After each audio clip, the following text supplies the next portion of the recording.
នៅរសៀលថ្ងៃទី14ខែមិថុនាឆ្នាំ2025នេះយោងតាមបណ្ដាញសង្គមផ្លូវការរបស់សម្ដេចមហាបវរធិបតីហ៊ុនម៉ាណែតនាយករដ្ឋមន្ត្រីនៃព្រះរាជាណាចក្រកម្ពុជាបានបង្ហោះសារថាក្នុងករណីមានការវិលត្រឡប់ក្នុងទ្រង់ទ្រាយធំដោយមូលហេតុណាមួយរបស់បងប្អូនប្រជាពលករខ្មែរយើងពីប្រទេសថៃរាជរដ្ឋាភិបាលបានត្រៀមលក្ខណៈរួចជាស្រេចក្នុងការសម្របសម្រួលដោះស្រាយក្រសួងស្ថាប័នពាក់ព័ន្ធកងកម្លាំងប្រដាប់អាវុធគ្រប់ប្រភេទនិងរដ្ឋបាលខេត្តជាប់ព្រំដែនថៃទាំង7ត្រៀមសម្របសម្រួលការឆ្លងកាត់ព្រំដែននិងស្នាក់នៅហូបចុកបណ្ដោះអាសន្នរបស់បងប្អូននៅតំបន់ព្រំដែនក្រសួងការពារជាតិកងទ័ពជើងគោកសាលារាជធានីភ្នំពេញត្រៀមរថយន្តដើម្បីដឹកជញ្ជូនបងប្អូនពីព្រំដែនត្រឡប់ទៅស្រុកកំណើត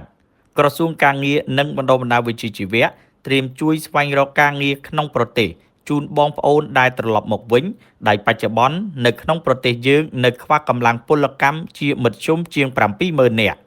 ក្រសួងសេដ្ឋកិច្ចនិងហិរញ្ញវត្ថុក្រសួងស្ថាប័នពាក់ព័ន្ធត្រៀមលក្ខណៈក្នុងការជួយអន្តរាគមន៍ដល់បងប្អូនពលករខ្មែរដែលត្រូវត្រឡប់មកវិញក្នុងការសម្របសម្រួលជីវភាពប្រចាំថ្ងៃ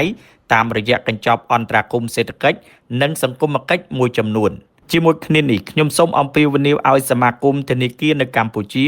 និងសមាគមមីក្រូហិរញ្ញវត្ថុកម្ពុជាពិនិត្យលទ្ធភាពក្នុងការជួយសម្រាលបន្ទុកហិរញ្ញវត្ថុសម្រាប់បងប្អូនប្រជាពលករដែលត្រឡប់មកពីថៃវិញចំពោះអ្នកដែលជាប់ជំពាក់បំណុលជាមួយធនាគារឬគ្រឹះស្ថានមីក្រូហិរញ្ញវត្ថុទៅតាមលទ្ធភាពឬក្នុងរយៈពេលកំណត់ណាមួយដែលអាចធ្វើទៅបានពេលប្រទេសជាតិនិងប្រជាពលរដ្ឋខ្មែរយើងប្រឈមនឹងបញ្ហាស្មារតីសាមគ្គីឯកភាពជាតិនិងការជួយគ្នាទៅវិញទៅមកគឺជាចំណុចខ្លាំងរបស់ប្រជាជាតិខ្មែរយើង